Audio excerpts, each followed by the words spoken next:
Get your broke self out of this lobby before we charge you for trespassing.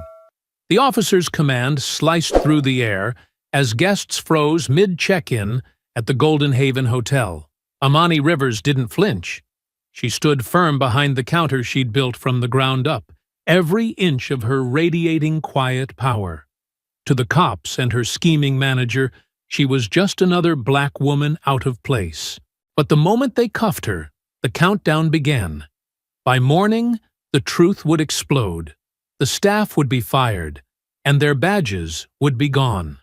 Before we go any further, comment where in the world you are watching from, and make sure to subscribe, because tomorrow's story is one you don't want to miss.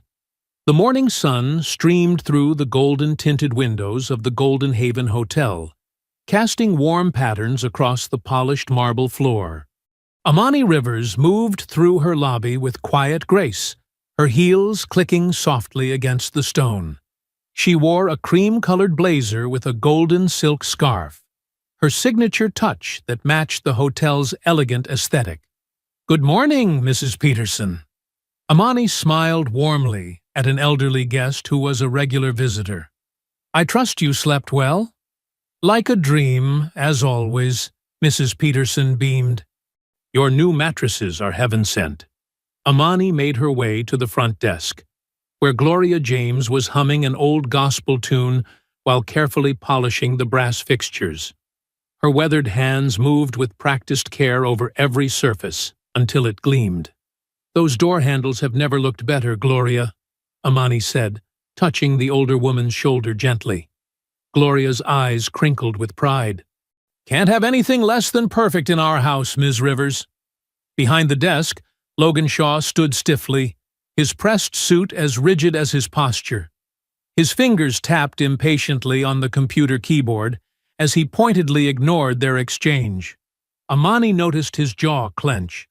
It happened whenever she referred to the hotel as ours. Settling into her office just off the lobby, Amani opened her laptop. A notification caught her eye.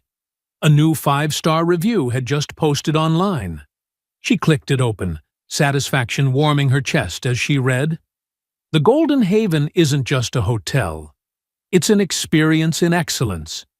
From the impeccable service to the gorgeous decor, every detail speaks of quality and care. A crown jewel of Savannah hospitality." Pride swelled in her heart.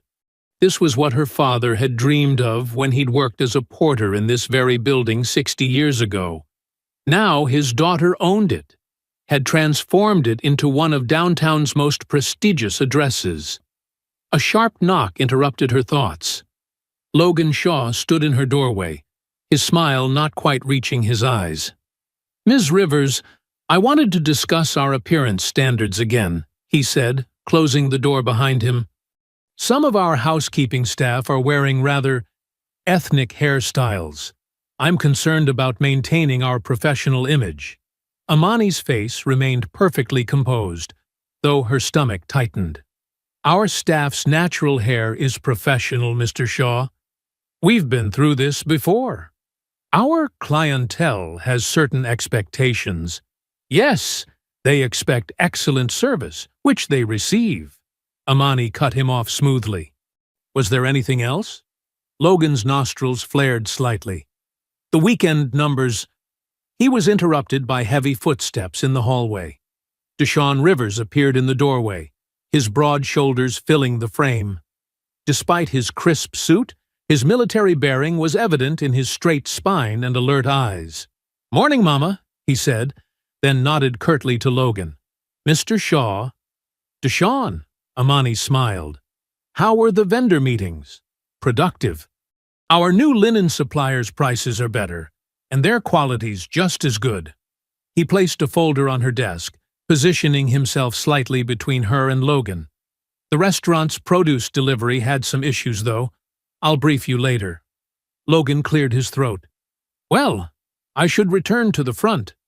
We're expecting the Thompson wedding party soon." He retreated, his shoes clicking rapidly across the floor. Deshaun watched him go, his expression dark. "I don't trust that man, Mama." "Neither do I, baby." Amani sighed. But he knows his job, and he brings in business. He brings in a certain kind of business, Deshawn muttered. Amani stood and walked to her office window, which overlooked the lobby. Gloria was now arranging fresh flowers, their sweet scent drifting through the air. A young black couple was checking in, the woman admiring the crystal chandelier, while their little girl twirled on the patterned carpet. "This is what matters," Amani said softly. "When I was that child's age, we couldn't even stay in hotels like this. Now she can see someone who looks like her owning one." Movement near the elevators caught her eye. Logan was speaking in low tones with a man in an expensive gray suit. Something about their body language made her instincts prickle. The way they stood too close, how Logan's hand partially concealed their handshake, the quick glance around before they parted. The man in the gray suit walked briskly toward the entrance. As he passed through a shaft of morning sunlight, Amani's breath caught. She recognized the silver hair, the confident stride, the artificial smile. Councilman Walter Reeve, chairman of the Urban Renewal Committee. The same man who'd been in the news last month, praising the revitalization of the historic Grayson Street neighborhood. The same neighborhood where 3 black-owned businesses had mysteriously lost their leases before being bought out by developers. Deshawn stepped up beside her. "Mama, you okay?" Amani watched Reeve disappear through the revolving door, her reflection in the window glass showing no trace of her unease. "I'm fine, baby. Just fine." The lobby buzzed with activity as the Teachers Association convention brought waves of retired educators through the Golden Haven's doors. Their animated chatter about educational reform and memorable classroom moments filled the air, mixing with the soft classical music playing through hidden speakers. Gloria James stood near the entrance, helping an elderly black delivery man who was slumped on one of the lobby's plush benches. His uniform was dark with sweat from hours of working in the Georgia heat. She held a glass of ice water to his trembling hands. "Take your time, Mr. Washington," Gloria said softly, her motherly concern evident. "This heat's no joke today." The driver nodded gratefully, sipping the water. "Thank you, ma'am. Just need a minute. Been delivering since dawn." "You delivered our linens right on schedule," Gloria assured him. "Least we can do is offer some water and rest." The peaceful moment shattered as Logan Shaw's voice cut through the lobby like a whip. "What is this?" He stormed across the marble floor, his face flushed with anger. "We're not running a homeless shelter." Gloria straightened her spine. "Mr. Washington is our linen delivery driver, Mr. Shaw. He's just— I don't care who he claims to be." Logan's voice rose, drawing attention from nearby guests. "This is a 4-star hotel, not some street corner rest stop. Get him out." Mr. Washington struggled to his feet, dignity warring with exhaustion on his weathered face. "I'm going, sir. Don't want no trouble." "Logan!" Amani's voice rang out clear and firm as she emerged from her office. The lobby fell quiet as she crossed the floor, her heels striking a measured rhythm against the marble. "That's enough." "Ms. Rivers," Logan turned, his lips curling. "This is a security issue. We can't have random people lounging in our lobby." "Mr. Washington has been delivering our linens for 3 years," Amani said evenly. "He's a valued partner of this business, and Gloria was right to offer him water on a day like today." She turned to the driver. "Please, sir, take your time. You're welcome here." Logan's face darkened. "You don't make those decisions. I'm the general manager, and I say he needs to leave." He stepped closer to Amani, lowering his voice to a hiss. "And you need to stop undermining my authority." Several convention guests had their phones out now, recording the confrontation. Amani noticed, but kept her focus on Logan. "I expect you to apologize to both Mr. Washington and Gloria." "Now? Apologize?" Logan barked out a laugh. I don't take orders from you. In fact, he pulled out his phone, fingers jabbing at the screen. Yes, police? We have a situation at the Golden Haven Hotel. An aggressive woman is threatening our staff and refusing to leave the premises. Gasps rippled through the lobby. Gloria's hand flew to her mouth. Mr. Shaw, you can't. She's becoming hostile. Logan continued into the phone, his eyes locked on Amani's. We need officers immediately. He hung up and smiled coldly. Now we'll see who really runs this place. Amani stood perfectly still, her heart pounding but her face composed. Gloria, please help Mr. Washington to the staff room. Mr. Shaw, you're making a serious mistake. The only mistake was letting you think you belonged behind that desk, Logan sneered. Sirens wailed in the distance, growing closer. The convention guests murmured, more phones appearing to record the scene. Through the golden-tinted windows, red and blue lights began to flash. 3 officers burst through the revolving door, 2 men and a woman. The larger male officer, Brent Klein, immediately moved toward Amani, while Sergeant Vance Heller approached Logan. Officer Dana Rourke hung back, her hand resting uneasily on her belt. What's the situation here? Heller demanded, though his eyes had already settled on Amani with familiar prejudice. Logan pointed dramatically. This woman is disturbing our guests and refusing to leave when asked. She's been aggressive and hostile, Logan finished, his professional mask firmly in place. We need her removed. I am Amani Rivers, the owner of this hotel, Amani stated clearly, reaching for her purse. I can show you. Officer Klein's hand shot out, gripping her wrist with bruising force. Stop right there. I'm just getting my ID. Amani's words cut off in a gasp as Klein twisted her arm behind her back. Stop resisting, he shouted, though Amani hadn't moved. The marble counter rushed up to meet her face as Klein slammed her forward. The sickening crack of her glasses breaking mixed with the horrified screams of guests. Camera flashes erupted like lightning throughout the lobby. Phones recorded every second as Officer Rourke moved in, pressing her knee into Amani's back while Klein kept her pinned. She's not resisting! Gloria's voice rose above the chaos. Please, she owns this hotel. This is Ms. Rivers. Sure she does, Sergeant Heller drawled, watching with satisfaction. And I'm the Queen of England. Blood trickled from where Amani's cheek had split against the counter, staining her cream-colored blouse. She remained still, her breathing measured despite the weight crushing her lungs. Years of civil rights work had taught her the dangers of panic in moments like this. Mom! Deshawn's voice boomed through the lobby as he burst through the staff door. Get off her! That's my mother! Stay back! Heller barked, drawing his taser. Someone control him! 2 more officers rushed to intercept Deshawn, whose military training warred visibly with his instinct to protect his mother.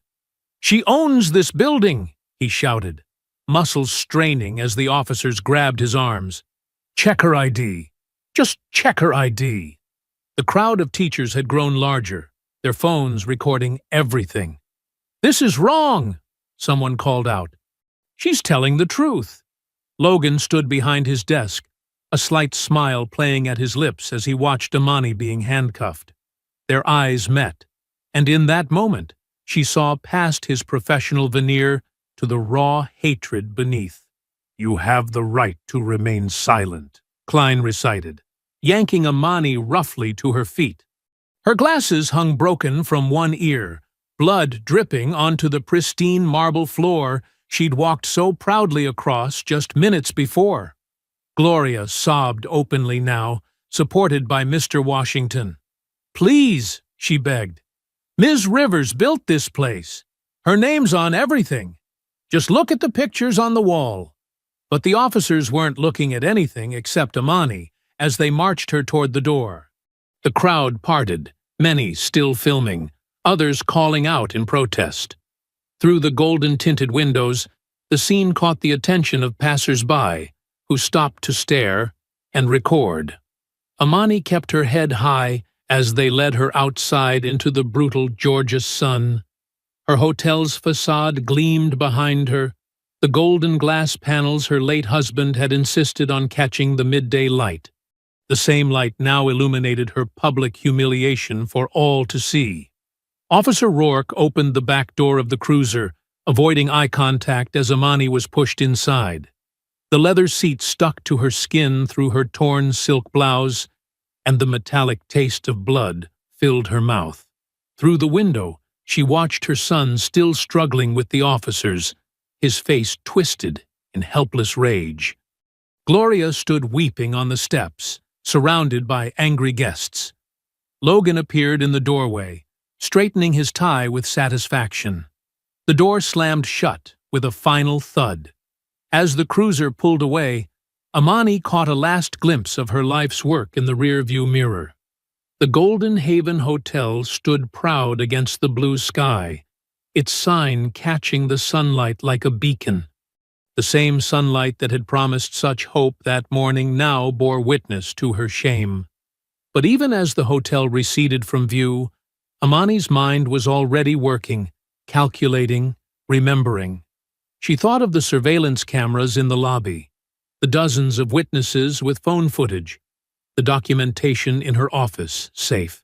Her face throbbed where it had met the counter, but her mind remained sharp. They'd chosen the wrong woman to humiliate. They'd chosen the wrong hotel to target. The cruiser turned a corner, and the Golden Haven disappeared from sight.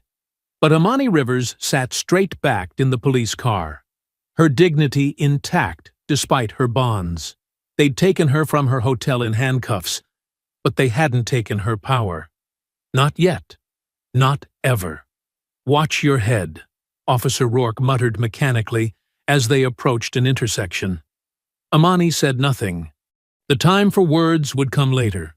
For now, she watched her city pass by through the window, counting streets, noting faces, remembering every detail of this ride.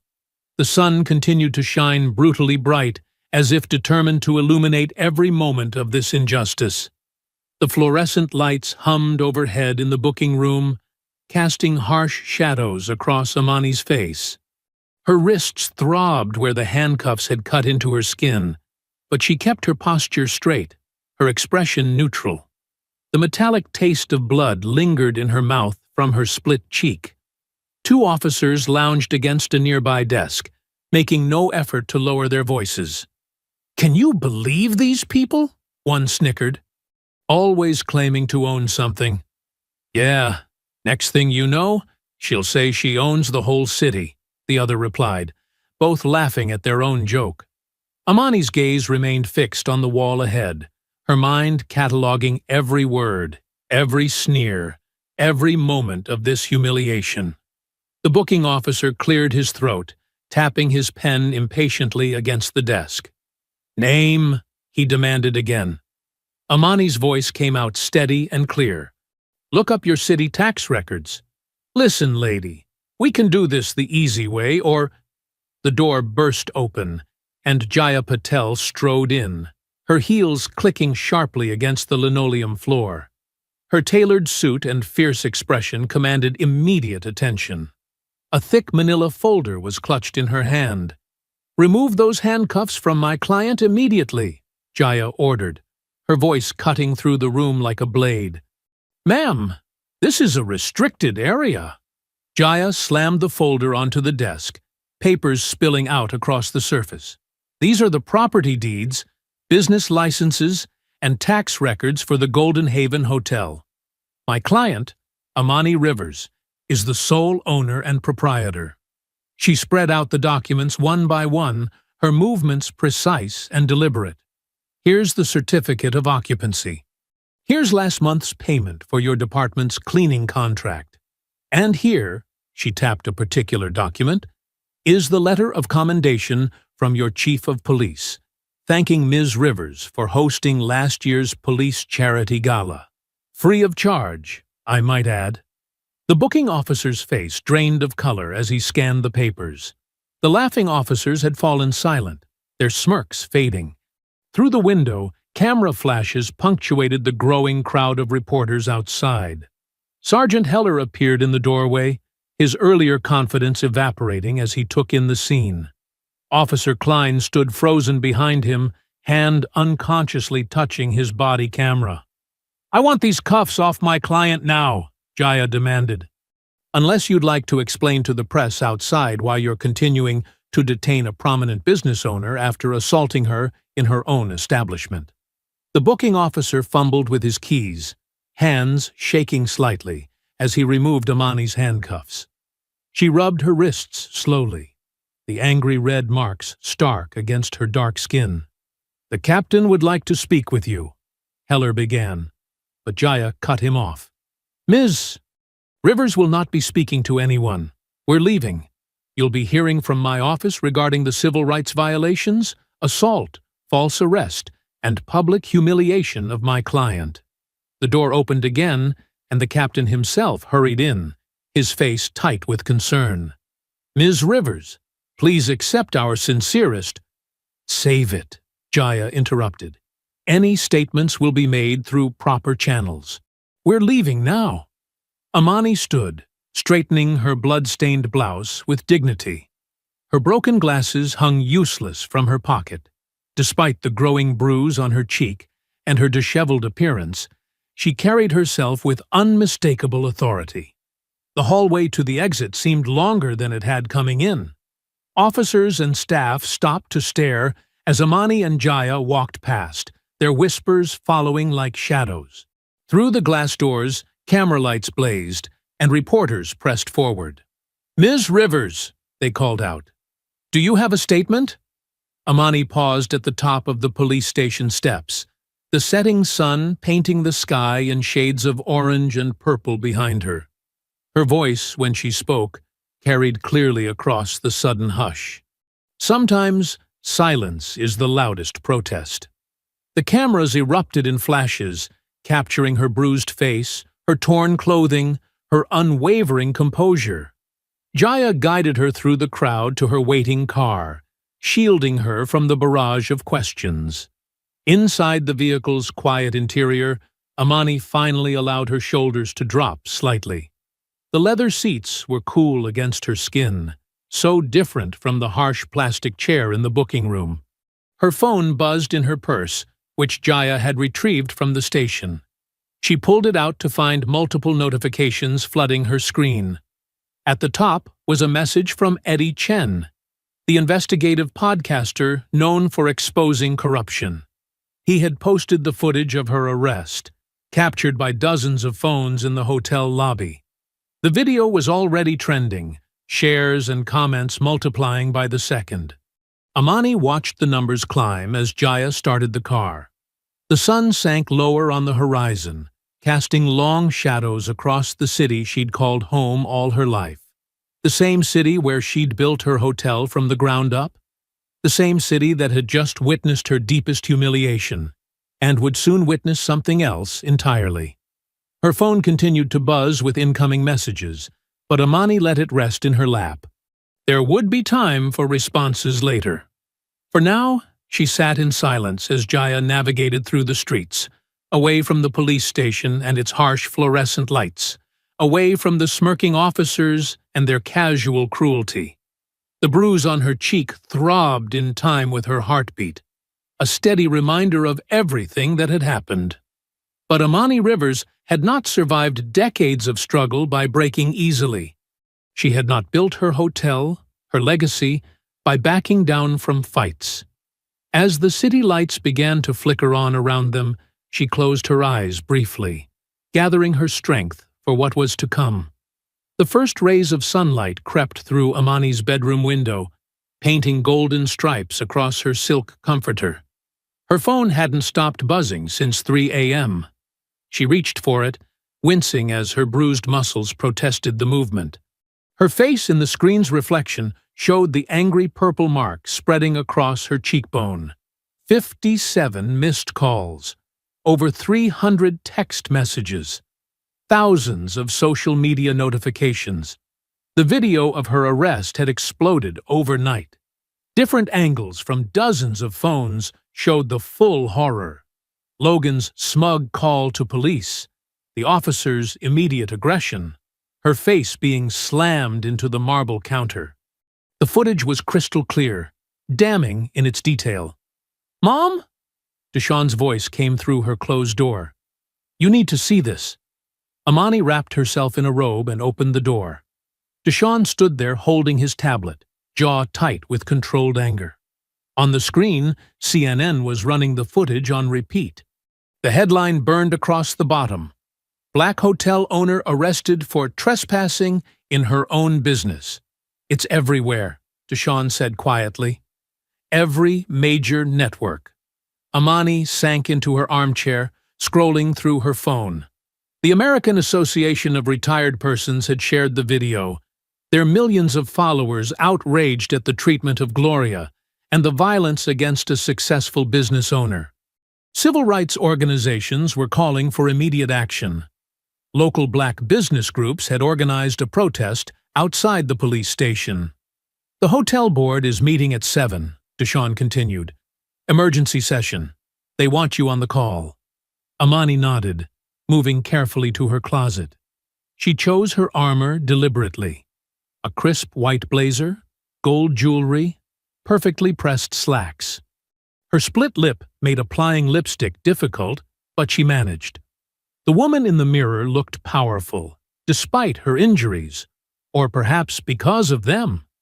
At exactly 7 a.m., Amani sat at her home office desk, facing her laptop's camera. The board members' faces filled the screen, their expressions ranging from concern to barely contained fury. The chairman spoke first. "Ms. Rivers, on behalf of the entire board, we are appalled by yesterday's events. We've reviewed all security footage and witness statements. Mr. Shaw's actions were unconscionable. Logan Shaw is terminated, effective immediately." Another board member added, "We're announcing it to the press within the hour." Amani's phone pinged. The police department had issued a statement. All 3 officers involved were suspended pending investigation. Internal Affairs was launching a full review of arrest protocols. As the meeting continued, social media exploded again. Someone had uncovered photos of Councilman Reeve at the hotel the day before, huddled with Logan in the corner. Reeve's office quickly released a denial of any involvement, but the damage was done. Justice for Golden Haven was trending nationwide. After the call ended, Amani made her way downstairs. Deshawn had transformed the hotel's conference room into a command center, coordinating with staff and handling the media barrage. Guests were checking in specifically to show support. The lobby buzzed with activity. The senior teachers' convention voted to extend their stay, Deshawn reported. Said they won't let intimidation win. And 3 civil rights organizations booked our entire East Wing for next month. Gloria appeared with a cup of tea, her eyes still red from crying. "Those officers had no right," she said softly, setting the cup beside Amani. "No right at all." Amani squeezed Gloria's hand. "We're still here," she replied. "Still standing." Her phone rang. Unknown number. Amani answered, putting it on speaker out of habit. A distorted voice crackled through.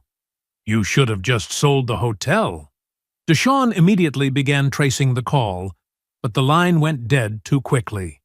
The day continued in a blur of interviews declined, support messages answered, and operations stabilized.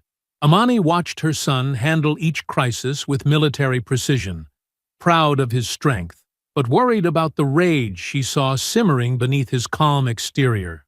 Evening brought a gentle purple sky and relative quiet. Most guests had retired to their rooms.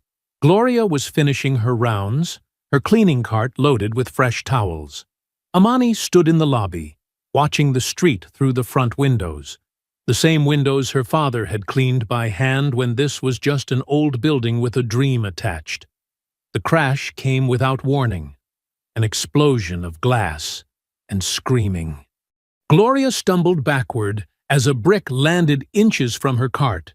shards of windows scattered across the marble floor like deadly diamonds. Deshawn vaulted over the front desk, racing to check the street while simultaneously calling security. Amani moved to Gloria first, making sure she wasn't hurt. Then she saw the note, tied to the brick with twine. The paper was expensive, the kind used for business letterhead. The message was typed, not handwritten. "Next time, it won't be glass." Amani picked up the brick, feeling its weight. The same weight as the countless obstacles she'd faced building this place, protecting this dream. The same weight as generations of people trying to tell her what she couldn't own, couldn't be, couldn't do. Gloria's hands shook as she gripped her cart. "Miss Amani, get the maintenance team," Amani said calmly, still holding the brick. "We'll need to board up the window tonight. Tomorrow we'll order new glass, stronger glass." Deshawn returned, security guards spreading out behind him. "Police are on their way. Different precinct this time." Amani nodded, watching the last light fade outside the broken window. She placed the brick on the front desk, the threatening note beside it. Evidence now. Proof of what they were willing to do, how far they would go to take what was hers. The next morning dawned gray and humid. Typical Savannah weather that made the air feel thick as soup. Amani arrived early, supervising the temporary boarding of the broken window. The maintenance team had worked through the night, cleaning every shard of glass, but the plywood covering looked exactly like what their attackers wanted, a sign of defeat. At precisely 8:47 a.m., 3 city vehicles pulled up outside the Golden Haven. 6 men in khaki uniforms and carrying clipboards filed out, led by a thin man with wire-rimmed glasses who moved with the fake authority of someone who enjoyed wielding small amounts of power. "Building inspection," he announced at the front desk, not bothering to look at the receptionist. "Immediate safety assessment required." Amani emerged from her office, her white blazer pristine, her movements deliberate despite the lingering soreness. "I wasn't notified of any scheduled inspection." The lead inspector barely glanced at her. "Complaint-driven inspection, ma'am. We received multiple reports of structural concerns." He flipped through his papers with exaggerated importance, particularly regarding the East Wing Foundation and fire suppression systems. "Multiple reports? Yesterday?" Amani kept her voice level. "How convenient." Deshawn appeared silently at her side, his military bearing obvious in his rigid posture. He slipped her a note. "Klein's car across street. Unmarked." The inspectors spread out through the hotel like an invading army, disrupting guests and interrupting breakfast service. They took photos of every minor crack, every worn carpet edge, making a show of shaking their heads and muttering into their phones. Amani called Jaya immediately. "They're manufacturing violations," she said quietly into the phone. "I need you here." The lead inspector was examining the front desk with theatrical concern when Jaya Patel strode through the door 20 minutes later. Her high heels clicked against the marble floor like ammunition, her briefcase swinging with purpose. "I'll need to see your inspection authorization forms," Jaya announced, not bothering with pleasantries, "and documentation of these alleged complaints." The inspector straightened, his authority visibly deflating. "This is a routine." "Nothing about this is routine," Jaya cut him off. "Complaint-driven inspections require 24-hour notice under City Ordinance 47.3. I'm also curious about the timing, given yesterday's events." She pulled out her phone, snapping photos of the inspector's badges and vehicles. "I'm sure the federal civil rights investigation will be very interested in this coordinated harassment." The lead inspector's face reddened. "We're just doing our jobs." "No," Jaya replied coldly. "You're doing someone else's dirty work, and we'll find out whose." Through the plywood-covered window, Deshawn watched Officer Klein's unmarked car pull away from its surveillance spot. The inspectors huddled, whispered, then began packing up their equipment with obvious reluctance. We'll be filing our report, the lead inspector muttered, avoiding eye contact. And we'll be filing ours, Jaya responded pleasantly. After they left, Amani checked her watch. Time for her standing lunch with Aunt Lila. Some traditions couldn't be broken, especially not now. The small cafe 2 blocks away had been their meeting spot for years. Aunt Lila was already at their usual table, her silver hair gleaming, her presence drawing respectful nods from other diners. As a retired schoolteacher who'd educated half of Savannah's black professional class, she carried natural authority. "Child," Lila said, as Amani sat down, "you look tired." "I am tired," Amani admitted, letting some of her guard down. "They're coming at us from all angles now." Lila stirred her tea with careful precision. "Course they are. You scared them.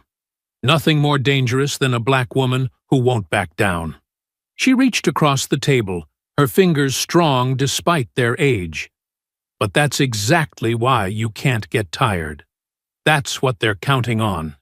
"The inspectors are just the beginning," Lila finished. "They'll try code violations, health inspections, tax audits, same playbook they used on your daddy's generation. Different suits, same evil." Amani sipped her water, letting her mentor's words sink in. The weight of generational struggle pressed down, but somehow it felt like armor rather than burden. "They want the land," Lila continued.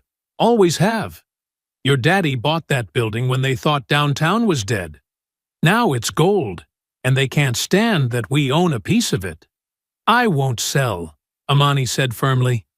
"Course you won't." Lila's smile was fierce. "You're going to make them choke on their own corruption." Their food arrived, shrimp and grits for Lila, salmon salad for Amani. They ate in comfortable silence until Amani's phone buzzed. Eddie Chen's name lit up the screen. "Ms. Rivers?" Eddie's voice was tight with excitement. "I've been following the money. Logan Shaw's personal accounts show monthly deposits from a company called Savco Holdings. Big deposits, starting the day after he was hired." Amani put the call on speaker so Lila could hear. "Savco's just a shell," Eddie continued. "But guess who's on the incorporation papers? Walter Reeve himself. The payments to Logan were kickbacks. He was their inside man." Lila's eyes narrowed. "The Lord may work in mysterious ways," she said softly, "but karma works right out in the open." After lunch, Amani and Aunt Lila drove straight to Jaya's downtown office. The space felt like a war room, with case files stacked high and a whiteboard covered in neat handwriting. Deshawn was already there, pacing by the window while Jaya typed furiously at her computer. "Eddie sent over Logan's bank records," Jaya said, without looking up. "The payments were clockwork, 5th of every month, $15,000. Deshawn stopped pacing. "That's almost double his regular salary."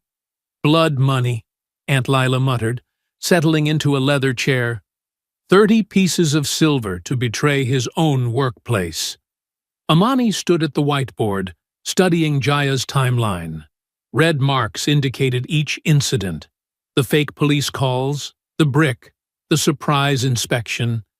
Below that, a growing list of properties recently sold to Savco Holdings. "Look at the pattern," she said, tapping the marker against her palm. "First comes the police harassment, then building inspections, then mysterious property damage." Her voice hardened. "They're not even trying to hide it anymore." Jaya swiveled in her chair. "Because they've never had to. Until now." She pulled up a spreadsheet. Eddie interviewed 3 other business owners from the historic district. All black-owned businesses, all faced similar harassment, all ended up selling to Savco within 6 months. "For pennies on the dollar," Deshawn added. "Mom, Miss Regina's soul food place? Remember how they shut her down over health code violations last year? Savco bought it a week later." Aunt Lila leaned forward. "That restaurant fed 3 generations. Her grandmother started it during segregation." Now it's a smoothie bar, Deshawn said bitterly. Amani's marker squeaked as she drew connecting lines. They target businesses with history, with meaning to our community, places that represent Black success. Success they can't control, Jaya agreed. She stood up, straightening her blazer. But here's what they didn't count on. Documentation. Eddie's interviews, the viral videos, Logan's bank records. We're building more than a case. We're exposing a system. Amani checked her watch. The community meeting starts in 2 hours. We need to show people this isn't just about Golden Haven. It's about all of us, Aunt Lila said firmly. By 7 that evening, Golden Haven's grand ballroom hummed with voices. Folding chairs filled quickly as people arrived. Reverbeat Haibi Fifus. Jackson from First Baptist, Mrs. Chen from the corner market, Mr. Washington, who owned the barber shop, 3 generations strong. Faces Amani had known all her life, plus newer allies drawn by the viral video of her arrest. Deshawn managed security, positioning trusted staff at every entrance. The bruises from his scuffle with police had faded, but his watchfulness hadn't. He noted every face, every movement, protecting his mother's vision like he'd once protected military convoys. Jaya set up a projector, displaying their evidence clearly. Bank records, property transfers, police call logs. The truth in black and white. When Amani stepped to the podium, the room hushed. Her face still showed faint marks from the arrest, but she stood straight, dignified in a golden silk blouse. They thought arresting me would silence us, she began. Instead, it exposed their whole operation. This isn't about one hotel. It's about our right to own, to build, to stay. Heads nodded. Murmurs of agreement rippled. Savco Holdings isn't just buying buildings, she continued. They're trying to erase our history. But we're not done writing it.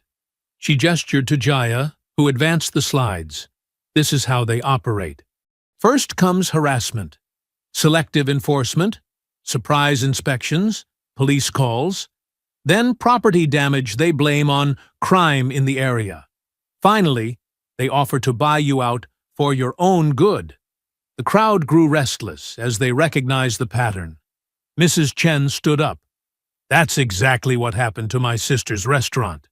And my daddy's garage, called another voice. Aunt Lila rose slowly, commanding attention without effort. Some of you were my students, she began, her voice carrying decades of authority. I taught you about Reconstruction, about how they tried to push us out back then. This is the same fight in modern clothes. She moved to the front, standing beside Amani. But we have something they don't expect. Unity, evidence, and a whole lot of righteous anger. Her words shifted into a prayer that felt like a battle cry. Lord, give us strength to fight smart. Give us patience to fight long. And give us wisdom to fight together. Amen? Thundered the crowd. For the next hour, people shared stories, signed affidavits, joined committees. Church groups promised support. Shop owners offered meeting spaces. Retired teachers volunteered to document histories of threatened businesses. The room crackled with purpose. This is how we win, Jaya told Amani quietly. Not just in court, but in community. As the meeting wound down, people lingered in small groups, exchanging numbers and making plans. The energy had shifted from fear to determination. Deshawn supervised as elderly attendees were escorted safely to their cars.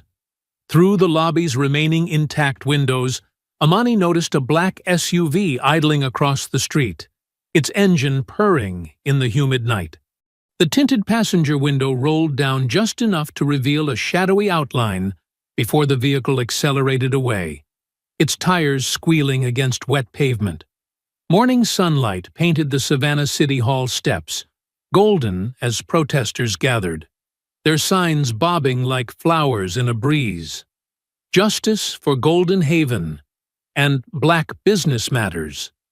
Messages competed with chants that echoed off marble columns. News vans lined the curb, their satellite dishes reaching skyward. Amani climbed the steps beside Jaya, both women dressed in crisp suits that meant business. Deshaun flanked his mother's other side, scanning the crowd with military precision. The bruises on Amani's face had faded to yellowish shadows, but she'd chosen not to cover them with makeup. Let them see, she thought. Let them remember. Ready? Jaya asked, clutching her briefcase filled with evidence. Amani nodded, touching the small golden bell pin on her lapel, her late husband's legacy. Truth doesn't need rehearsal. Inside, the chamber buzzed with tension. City council members shuffled papers, avoiding eye contact. Councilman Reeves sat front and center, his usual swagger dampened by sweat at his temples. Behind him, Sergeant Heller and Officer Klein occupied the third row, both in civilian clothes but radiating cop energy. Order, called Council President Matthews, gaveling the room to silence. We're here to address serious allegations regarding the Urban Renewal Committee's enforcement practices.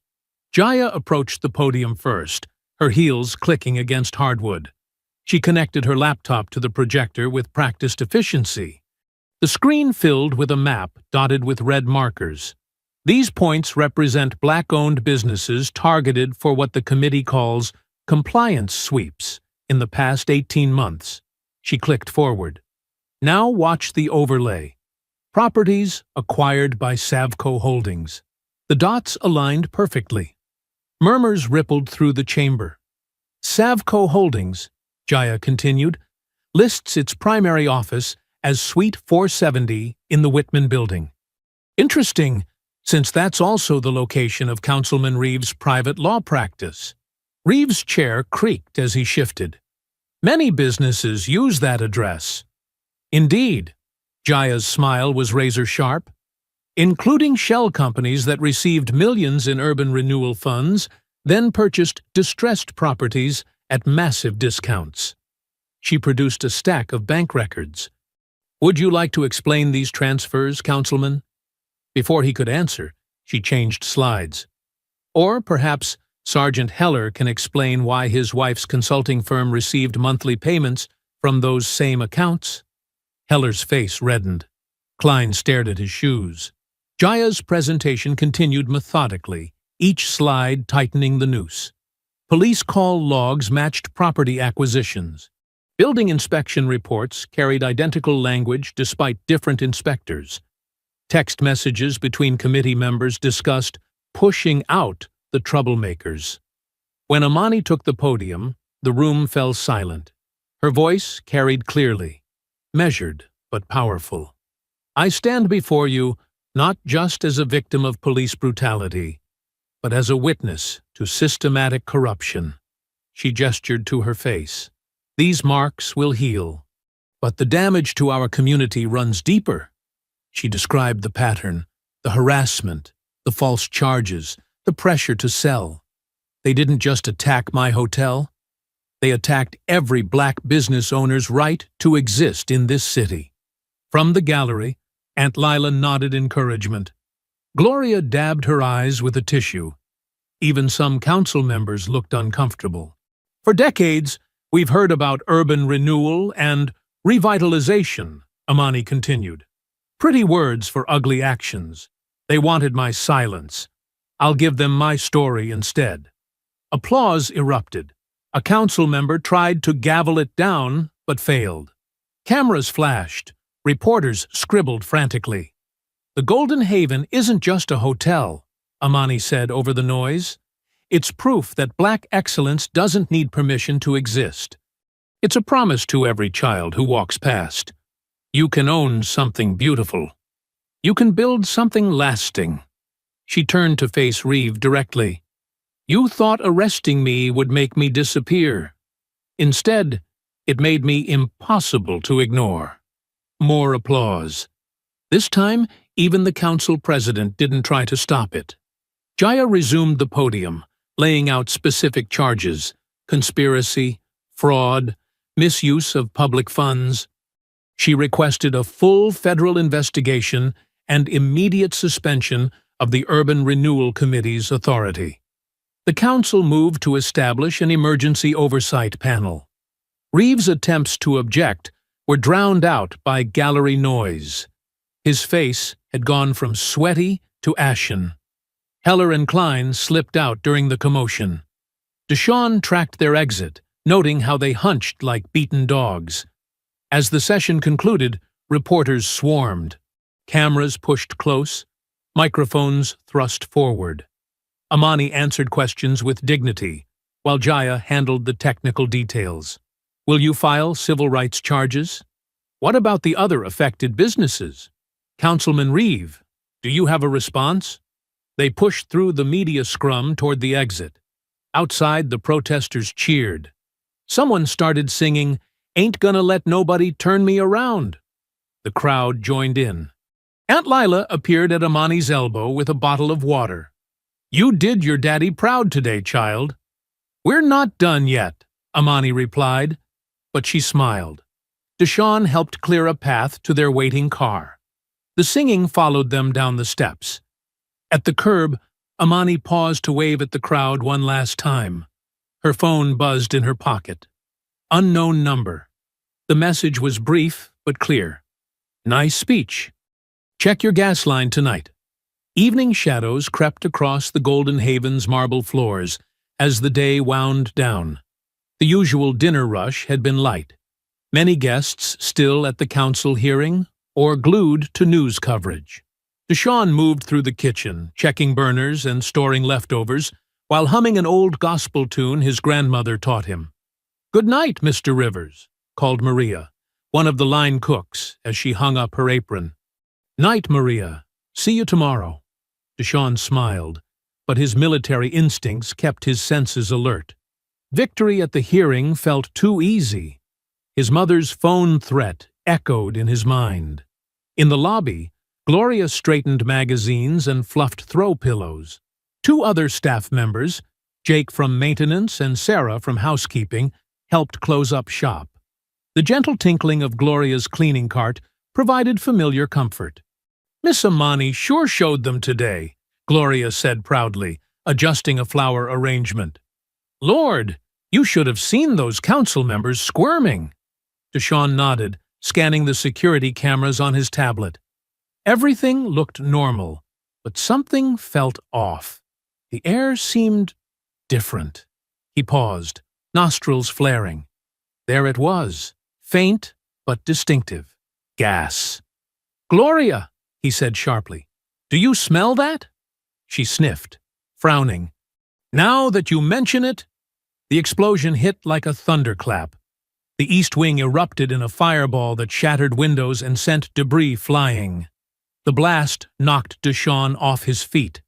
Smoke billowed. Emergency lights flashed as sprinklers hissed to life. "Everyone out!" Deshawn shouted, scrambling up. Through the thickening smoke, he saw Gloria sprawled near her cart, not moving. Jake lay crumpled by the front desk. Sarah struggled to stand, clutching her arm. Training kicked in. Deshawn rushed to Gloria first, checking her pulse. Steady. She was breathing, but unconscious. He hoisted her over his shoulder in a fireman's carry. "Sarah, can you walk?" She nodded, tears streaking her soot-stained face. "I think my arm's broken." "Head for the front door. I'll get Jake." Water poured from the sprinklers, turning the marble floors treacherous. Deshawn carefully made his way to the exit with Gloria. Outside, guests and neighbors gathered, pointing and shouting. He gently laid Gloria on the sidewalk. "Someone call 911, he ordered, though sirens already wailed in the distance. He sprinted back inside. Jake was starting to stir when Deshawn reached him. "Come on, brother. Let's move." He helped the dazed maintenance man to his feet, supporting him as they stumbled out through the cascading water. Amani's car screeched to a halt at the curb. She leaped out, still in her hearing suit, horror etched on her face as flames licked the night sky. "Is everyone out?" she demanded. "All staff accounted for," Deshawn reported. No guests in house. We were closing up. Emergency vehicles arrived in force. Fire trucks, ambulances, police. Paramedics swarmed the injured staff. Gloria regained consciousness, confused but alert. Sarah cradled her broken arm, while Jake got treated for smoke inhalation. Firefighters charged in with hoses, battling the inferno that consumed the East Wing. The blaze reflected in the hotel's golden windows, making them look like portals to hell. Amani stood straight-backed, watching her dream burn. Her expression wasn't defeated. It was carved from stone. Jaya arrived minutes later, taking in the scene with sharp eyes. "Fire marshal's already calling it suspicious," she said quietly. "Gas line was deliberately cut. Professional job." "They waited until the hearing," Amani replied, voice tight. "Made sure we were all distracted." A fire captain approached, helmet under his arm. "Ma'am, we've contained the blaze to the East Wing. Sprinkler system helped, but there's extensive damage. Our investigators will need access once it's fully out." "Of course." Amani's voice was steady, but Deshawn saw her hands trembling. Two insurance agents materialized, looking uncomfortable in suits among the emergency workers. They muttered about accelerants and prior threats while taking photos.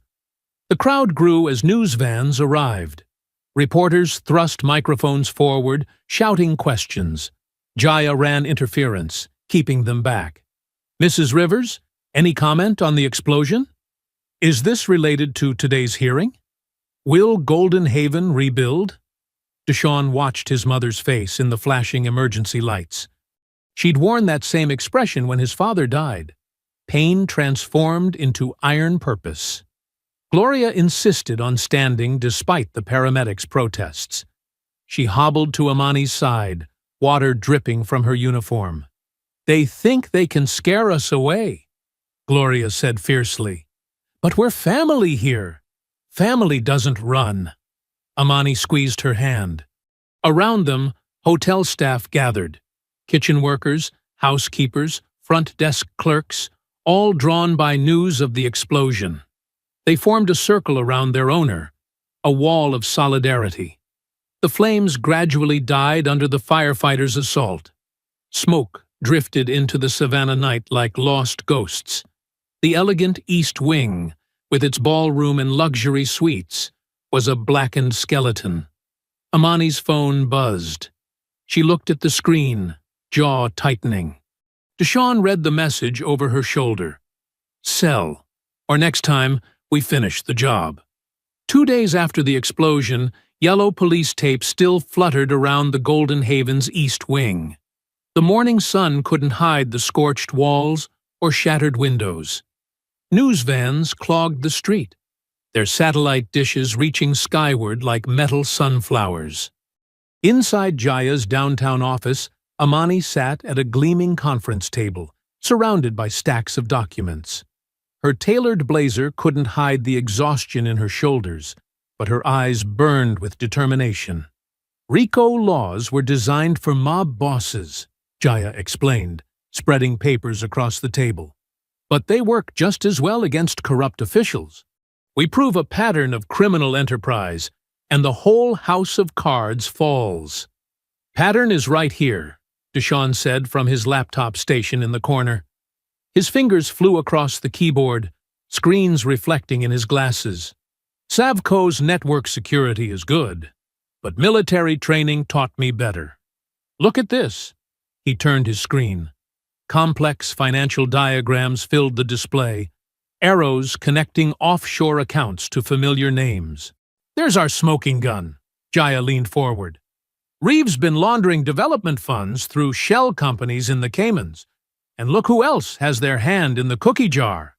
"Sergeant Heller," Amani's voice was ice. 5 separate accounts under his wife's maiden name. "That's not all." Eddie Chen walked in, laptop under his arm. Dark circles under his eyes suggested sleepless nights of investigation. "My sources just sent me something interesting." He pulled out a digital recorder and pressed play. The room filled with voices. These minority-owned businesses are holding up progress. Reeves' familiar drawl. We need more aggressive cleanup operations. My officers know how to apply pressure. Heller's voice. Health code violations, noise complaints, suspicious person reports. Death by 1,000 cuts. Just keep it quiet. A third voice. The police chief. Election season's coming. Eddie stopped the recording. 3 hours of strategy sessions. They're talking about systematic harassment of black business owners across 5 districts. Timing these leaks will be crucial, Jaya said, making notes. We release the financial data first, let them deny it, then hit them with the recordings when they're off balance. Deshawn's phone buzzed. He checked the message, eyebrows rising. Got another piece of the puzzle. Officer Rourke wants to talk. The female officer from my arrest, Amani asked, says she's been keeping records, dates, times, coded orders from Heller about target properties. Deshawn looked up. She sounds scared. She should be, Jaya said.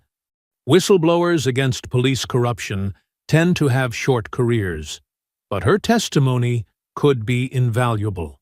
Outside, a reporter's voice drifted up. Sources suggest the hotel explosion may be linked to a larger pattern of harassment against minority business owners. Amani walked to the window, watching the media circus below. They thought burning my hotel would silence us. Instead, they lit a spotlight. Social media's on fire, Eddie added, scrolling through his phone. Black business owners across 3 states are coming forward with similar stories. Your case broke the dam. Deshawn's computer chimed. Got another hit. Savco's internal emails mention something called Operation Clean Sweep. Started 6 months ago. Systematic targeting of minority-owned properties for acquisition. Cross-reference those dates with police incident reports, Jaya instructed. Build a timeline. Already on it. The pattern's clear as day. Sudden increases in patrol activity, code violations, harassment complaints, all within days of Savco marking a property for renewal. Amani's phone lit up with a text from Gloria. News crew trying to interview injured staff. What should we tell them? Nothing yet, Amani replied. We play this our way. Rourke wants to meet, Deshawn announced. Says she has body cam footage from the arrest that never made it into evidence. Jaya checked her watch. I can meet her in 30 minutes. Where? Diner on Montgomery. She's insisting on public but quiet. Smart woman, Eddie commented. Harder to make someone disappear in public. The room fell silent as they absorbed the stakes. These weren't just documents and recordings. They were ammunition in a war for justice. Be careful, Amani told Jaya. If they were willing to bomb my hotel? I've faced worse, Jaya assured her. In Chicago, I had a client whose evidence got 3 dirty cops convicted. Lived on my couch for a month while death threats poured in. Deshawn stood. I'll drive you. Better to have backup. The diner's parking lot was half full when they arrived. Officer Rourke sat in her personal car, not a patrol vehicle, nervously watching the entrance. She wore civilian clothes, a baseball cap pulled low. Jaya approached alone while Deshawn watched from their car. Rourke's hands shook as she reached into her glove compartment.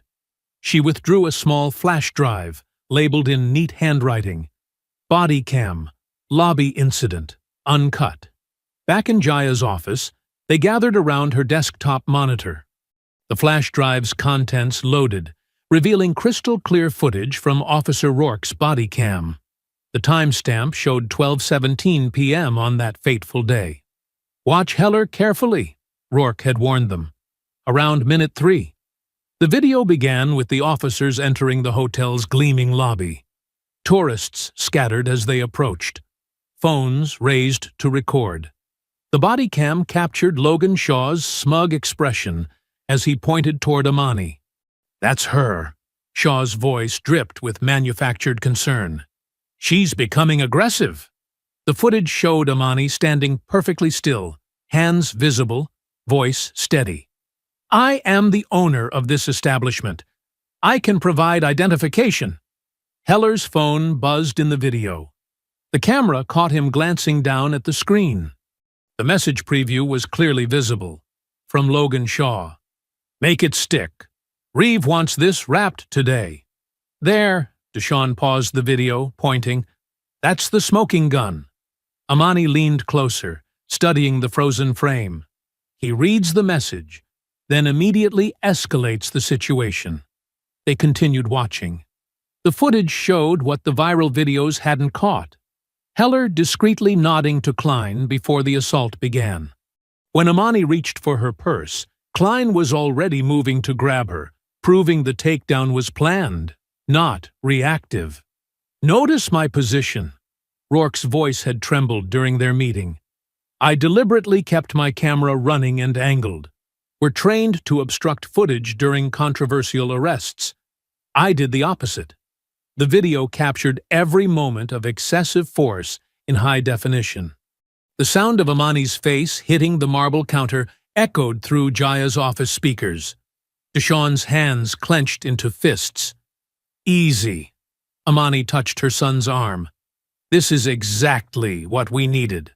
The footage continued through the arrest, documenting every ignored protest from witnesses. Hotel guests shouted that Amani was the owner. Gloria begged them to check her ID. None of it mattered. The officers were following a script. "Listen to their radio traffic," Jaya pointed out. They heard Heller's voice. "Subject secured, proceeding with transport per Protocol 6 Alpha." "That's not a real police code," Deshawn said. "No, it's not," Amani agreed. "But I bet it appears in other questionable arrests across the city." The video showed them forcing Amani into the cruise while Heller made a phone call. Package secured. Location clear for follow-up. Within minutes, code enforcement vehicles appeared. The systematic nature of the operation was undeniable. "This wasn't just harassment," Jaya said, taking notes. "This was a military-style operation to seize property, create an incident, arrest the owner, then immediately begin finding code violations while they're detained." The footage ended with Rourke's camera capturing a final exchange between Heller and Logan Shaw. "Reeve will handle the paperwork tomorrow," Shaw said quietly. "She'll be too busy dealing with charges to fight the citations." "Send my regards to the councilman," Heller replied. "Tell him this one's on the house." Amani sat back, absorbing the implications. "How many others?" Deshawn pulled up his research. In the past year, 17 minority-owned businesses subjected to similar patterns. Police harassment, followed by code violations, followed by lowball offers from Savco Holdings. "And those are just the ones we know about," Jaya added. "Rourke says there's a whole playbook. They target owners who lack resources to fight back. Single proprietors, elderly owners, family businesses operating on thin margins.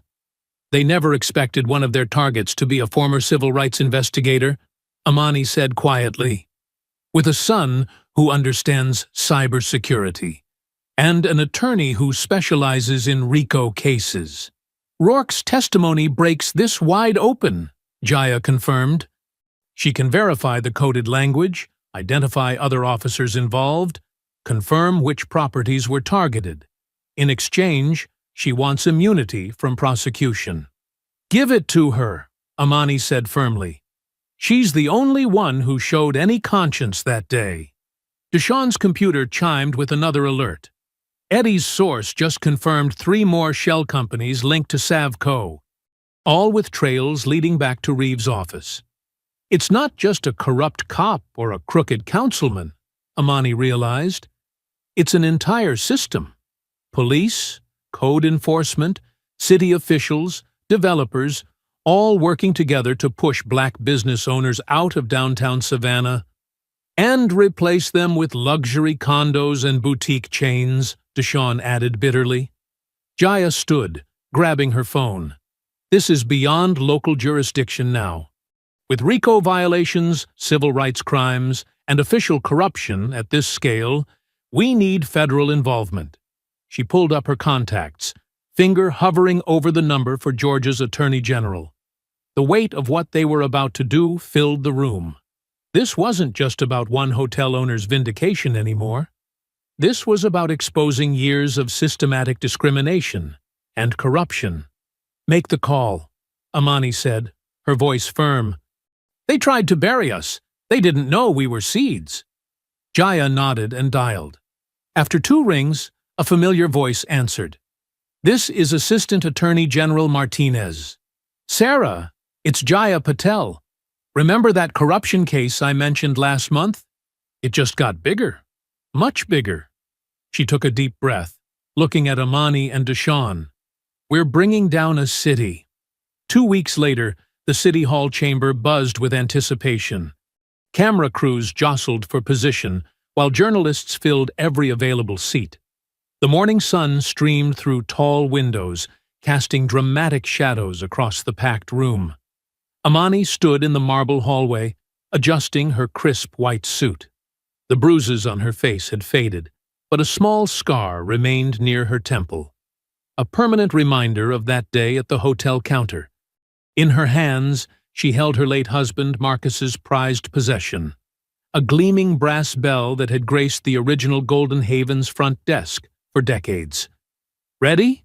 Jaya appeared beside her, briefcase bulging with evidence files. "More than ready," Amani replied, running her fingers over the bell's smooth surface. "Marcus always said this bell represented service with dignity. Today, it represents justice." Inside the chamber, Councilman Reeve and Sergeant Heller sat at the defense table, their attorneys whispering urgently. Reeve maintained his politician's smile, but his leg bounced nervously under the table. Heller stared straight ahead, jaw clenched. A hush fell over the room as Amani entered. The click of her heels echoed against marble as she walked down the center aisle, head held high. She placed the golden bell on the witness table, a symbol of everything they had tried to take from her. "All rise," the clerk announced, as the ethics committee members filed in. Jaya approached the podium first, her voice clear and controlled. "What you're about to see isn't just about one incident at one hotel. This is about a systematic campaign to drive minority business owners out of downtown Savannah." She began methodically laying out the evidence. Spreadsheets showing Savco Holdings property acquisitions flashed on the screen, each one a minority-owned business targeted after police harassment. Bank records revealed payments flowing from shell companies to private accounts held by Reeve and Heller. "Protocol 6 Alpha," Jaya explained, playing audio clips from multiple police raids. "A code that appears nowhere in official police procedures, yet shows up repeatedly in arrests at minority-owned businesses before they're pressured to sell." Officer Rourke's testimony came next via video deposition. She detailed how the scheme worked: targeted harassment, manufactured citations, coordinated pressure from multiple city departments. The chamber grew tenser with each revelation. Reeve's attorney tried to object, claiming the evidence was circumstantial. But then Jaya played the body cam footage. The crystal-clear evidence of conspiracy left no room for doubt. Several committee members visibly recoiled at the sight of Amani's face being slammed into the counter. Throughout it all, Amani sat perfectly still, the golden bell beside her catching sunlight. She noticed Logan Shaw in the back row, shoulders slumped, already knowing his guilty plea had helped build this case.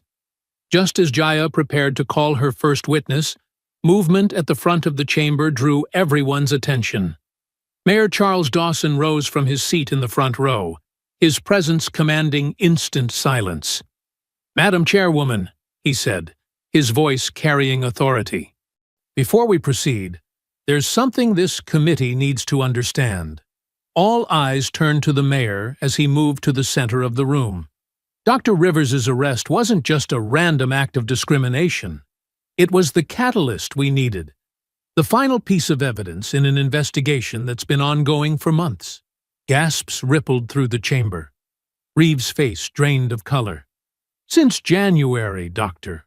Rivers has been working with my office and state investigators," Dawson continued. "Her hotel's surveillance systems, her son's cyber expertise, and her own background in civil rights investigation helped us document this corruption from the inside." The revelation hit like a thunderbolt.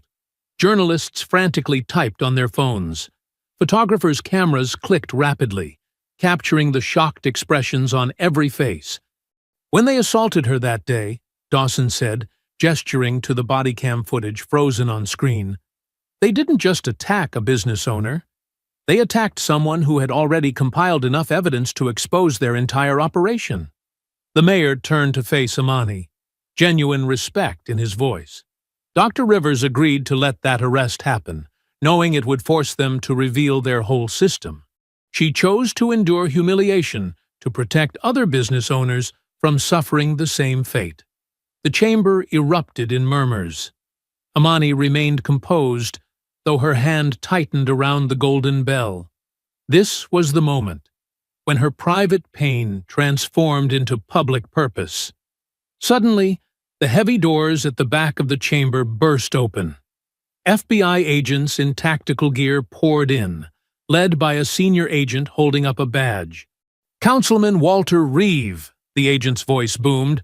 "Sergeant Vance Heller, you're under arrest for conspiracy, civil rights violations, and racketeering under the RICO statute."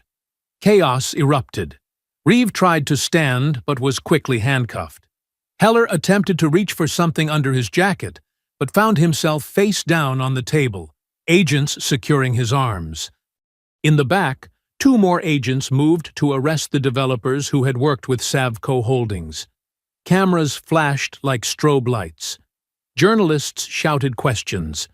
The chairman banged his gavel uselessly as the room descended into pandemonium. Through it all, Amani remained seated, one hand resting on her golden bell, watching justice unfold in real time.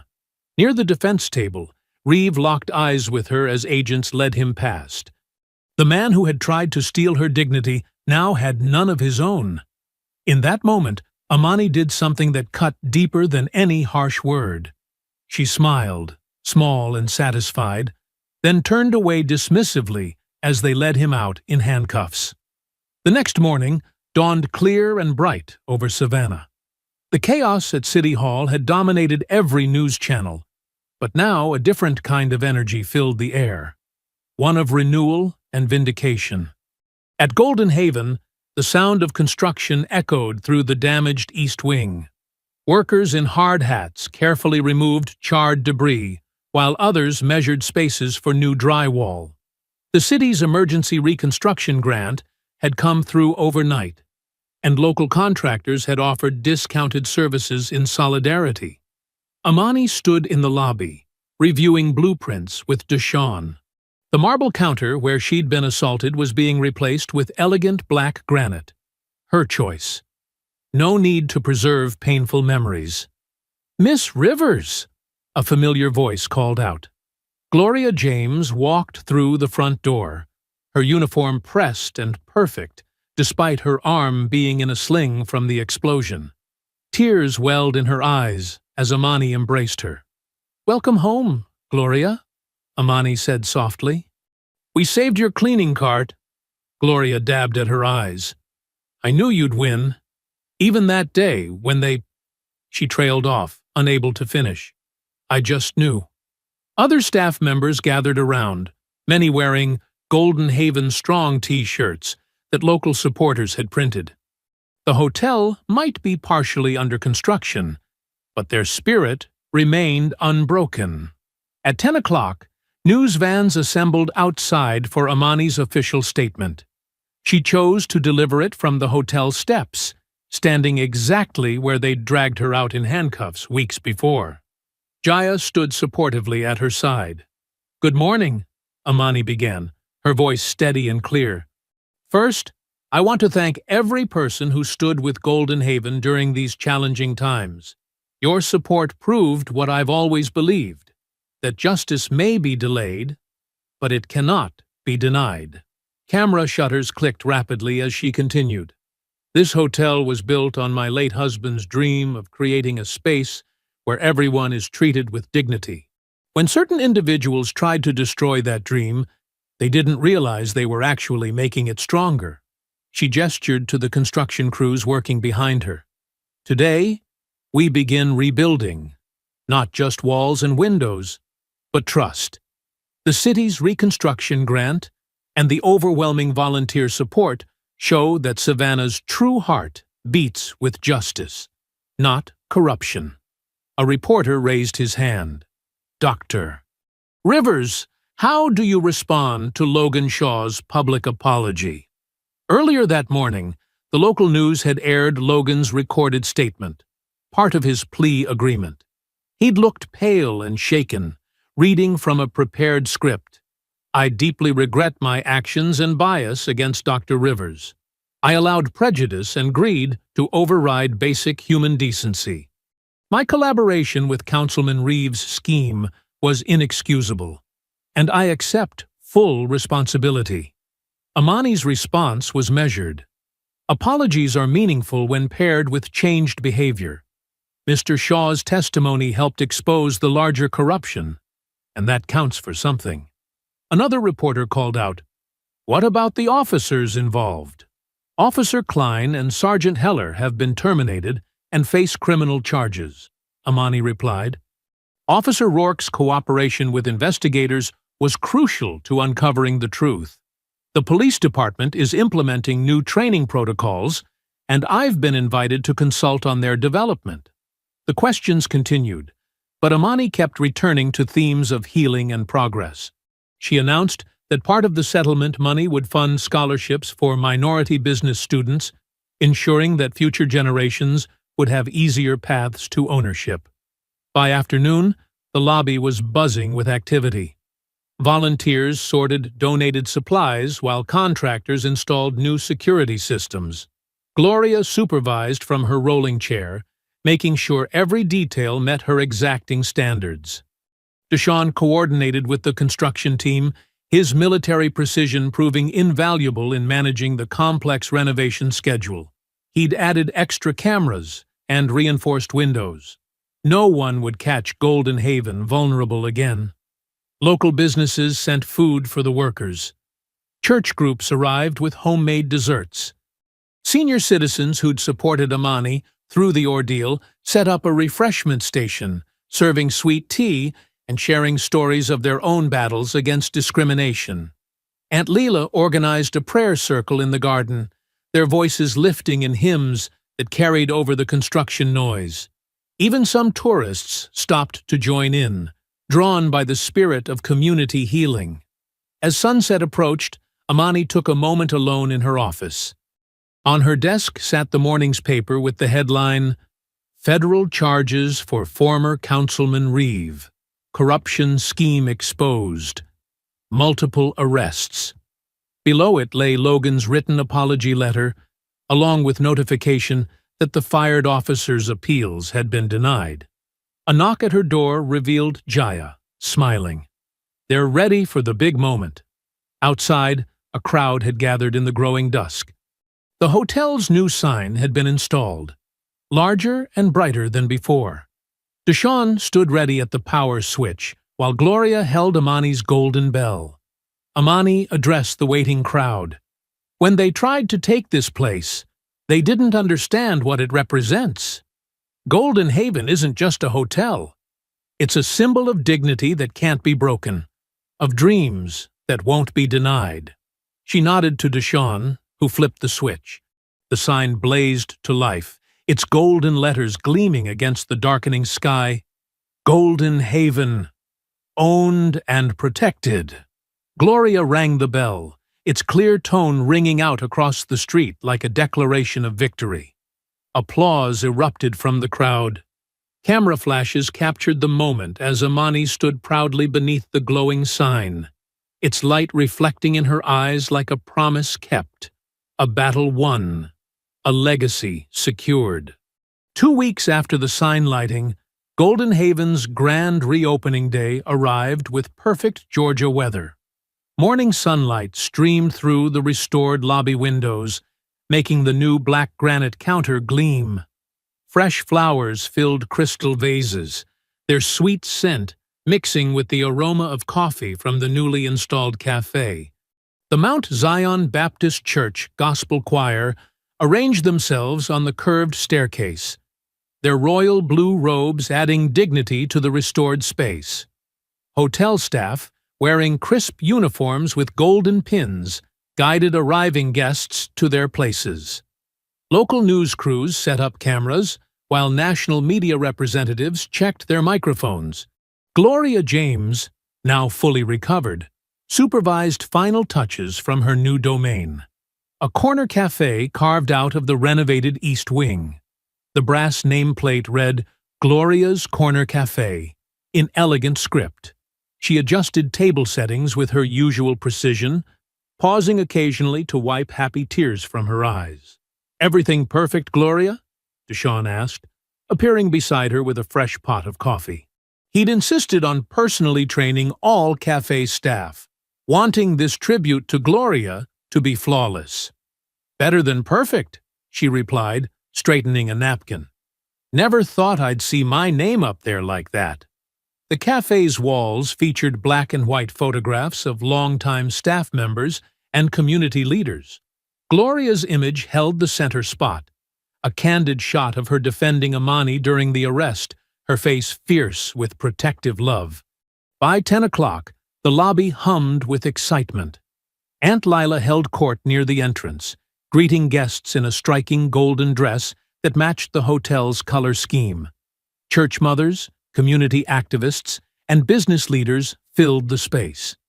Even some tourists who'd witnessed the original incident had returned to show support. Jaya Patel worked the room with professional grace, but her smile held extra warmth today.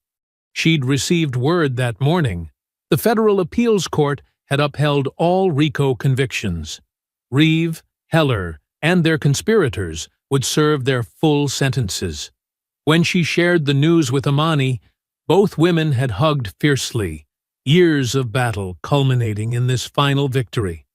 Eddie Chen set up his recording equipment near the grand piano, preparing to capture the day's events for his final podcast episode. His series on Golden Haven had gone viral, bringing national attention to similar cases across the country. Listening to him test audio levels, snippets of his narration carried across the lobby. In the end, it wasn't just about a hotel. It was about dignity, about standing your ground when others try to steal your dreams. At 11 sharp, the gospel choir began to sing, "Victory is Mine." Their harmonies soared to the ceiling, filling every corner with jubilation. Guests swayed to the music, some raising their hands in praise, others wiping away tears. Amani emerged from her office, radiant in a white suit, with subtle gold threading. Deshawn stood at her right, while Aunt Lila took her left. Together, they approached the golden ribbon stretched across the main entrance. The choir's final note held as Amani addressed the crowd. "When my late husband and I bought this building 20 years ago, people said we were dreaming too big. When others tried to take it from us, they thought we'd give up that dream. But dreams built on love and justice don't die easily." She gestured to the gathered faces. "Every person here played a part in our victory. Every prayer, every protest, every act of solidarity proved that community is stronger than corruption. When they tried to shame us, you helped us stand taller. When they tried to silence us, you amplified our voice." Gloria stepped forward, carrying a velvet cushion that held the golden ceremonial scissors, the same scissors that Amani's husband had used 2 decades earlier at the first opening. Aunt Lila placed her hand over Amani's on the scissors handle, their shared grip symbolic of generations standing together. "Golden Haven isn't just a hotel," Amani continued. "It's a testament to what we can achieve when we refuse to back down, when we transform pain into power, when we stand united against injustice." The scissors flashed in the sunlight as they cut the ribbon. Applause thundered through the lobby as the choir launched into "Oh, Happy Day." Guests surged forward to hug Amani, shake hands with Deshawn, and congratulate Jaya. Gloria's Corner Cafe officially opened its doors, serving its signature golden-spiced coffee and honey butter biscuits. The recipe came from Gloria's grandmother, a former cook for Savannah's elite who'd never been allowed to own her own establishment. Now her granddaughter presided over a space that bore her family's culinary legacy. Eddie moved through the crowd, gathering final interviews for his podcast. His microphone captured snippets of joy, triumph, and vindication. When he reached Amani, his question was simple. "What does this moment mean to you?" She thought for a moment, then smiled. "It means that sometimes justice rings clear as a bell." The crowd gradually quieted as Amani moved toward the restored reception desk. There, mounted on a polished stand, hung the golden bell. Her husband's pride, their symbol of perseverance, now a testament to victory. She lifted it carefully, its weight familiar in her hands. The gathered crowd held their breath, phones raised to capture the moment. Deshawn stood proud beside his mother, while Aunt Leela dabbed her eyes with a handkerchief. Gloria paused in serving coffee, her face glowing with satisfaction. Amani raised the bell, its surface catching the sunlight streaming through the windows. With one firm motion, she rang it, releasing a clear, pure tone that sang through the lobby. The sound seemed to carry all their struggles, their determination, their triumph in its resonance. The tone echoed through the crowd, touching each person who had stood with Golden Haven through its darkest days. In that crystalline ring, they heard victory. The celebration's energy faded with the setting sun, leaving Golden Haven's halls peacefully quiet. Display lights cast a warm glow across the polished floors, where, hours earlier, hundreds of feet had danced in celebration. The scent of Gloria's biscuits still lingered in the air, mixing with the sweetness of spent flower arrangements. In her office, Amani sat behind her desk, her white suit jacket draped over the chair. The day's triumph showed in the small smile that played across her lips as she sorted through the mountain of cards, letters, and notes that had poured in. Each one represented a voice of support, a hand reaching out to hold hers through the struggle. She opened an elegant cream envelope from the Baptist Women's Alliance, their words of praise making her chest swell with pride. Another came from a group of retired teachers who'd witnessed her arrest. They'd organized a scholarship in her name. A crayon drawing from Gloria's granddaughter showed the hotel in wobbly golden lines, stick figures holding hands around it. Deshawn had left an hour ago, insisting his mother get some rest, but Amani wanted to savor these moments. The quiet after victory felt sacred somehow. Her fingers traced the edge of a letter from a young law student who wrote that Golden Haven's story had inspired her to focus on civil rights law. The desk lamp cast a pool of warm light as she reached for another envelope. This one different from the others. Plain brown padded mailer. No return address, just Amani Rivers, typed in basic font. The weight felt odd, slightly heavy on one side. Her years as a civil rights investigator had taught her to notice such details. With careful fingers, she opened the seal. Inside, she found a single police body cam memory card in a plastic case. No note accompanied it. The card looked identical to the one Officer Rourke had provided, but the identification number was different. Amani's pulse quickened as she inserted the card into her laptop. The video player opened, showing footage from the day of her arrest. But this wasn't from any of the 3 officers she knew about. This camera angle was new, from someone standing slightly back, observing. The timestamp showed 20 minutes before the confrontation. The unknown officer's camera captured a private moment in the parking lot. Several figures huddled near a patrol car, their faces clear in the midday sun. Sergeant Heller was there, along with Officers Klein and Rourke.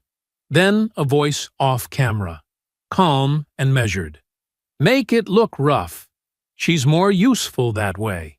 The camera shifted, and Amani's breath caught. The speaker wore a crisp suit instead of a uniform, his silver hair neat, his smile practiced and political. The name tag on his jacket read Chief Dawson, the same man who, as mayor, had claimed to be her ally in exposing corruption. The footage continued, revealing Dawson giving detailed instructions about the upcoming arrest. "We need this to look bad enough to force her hand, but not so bad it backfires. When she breaks, Savco moves in, and everyone gets their cut." Amani's hands were steady as she saved the file to an encrypted folder. The pieces clicked into place. Dawson's careful positioning as a reformer, his perfectly timed investigation, the way he'd managed to emerge from the scandal looking like a hero. He hadn't just known about the corruption, he'd orchestrated it from the beginning. She removed the memory card and walked to her office safe, its new reinforced door another legacy of recent events. Inside, next to her most important documents, she placed the card in a secure case. Evidence, like justice, sometimes needed to wait for the right moment. "Justice never ends," she whispered, closing the safe with a solid click. "But this chapter does." The weight of this new knowledge settled on her shoulders, not as a burden, but as a reminder. Power rarely showed its true face at first glance. Still, tonight wasn't for new battles. Tonight was for honoring victories already won. Amani gathered her belongings, tucking the most meaningful cards into her purse to read again later. She switched off her desk lamp, letting moonlight from the window paint silver streaks across her office. The room held so many memories now, tears and triumphs, strategies planned, justice slowly built. In the hallway, she paused to straighten a photo, the one of Gloria standing fierce that day, loyalty personified. The image reminded her that courage came in many forms, and justice required all of them. The lobby spread before her, peaceful in its nighttime stillness.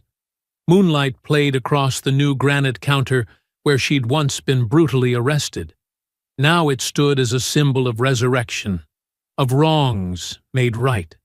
The space felt almost sacred in its emptiness, as if holding its breath between one chapter and the next. Her heels clicked softly across the floor as she approached the golden bell. Its surface caught the moonlight, transforming it into a beacon. This bell had seen it all, her husband's dream, their struggles, their victories. Now it would hold one more secret, one more truth waiting for its moment. Amani lifted the bell, its weight familiar and reassuring in her hands. With quiet determination, she rang it one final time. The pure note filled the lobby, bouncing off marble and glass, reaching into every corner where shadows once lurked. The sound carried triumph in its resonance, clear, strong, and victorious. Justice had been served. Not completely, not perfectly, but significantly. The ring faded slowly, leaving behind a silence full of promise. Tomorrow would bring new challenges, but tonight, in this moment, victory was complete. I hope you enjoyed that story. Please share it with your friends and subscribe so that you do not miss out on the next one. In the meantime, I have handpicked 2 stories for you that I think you will enjoy. Have a great day.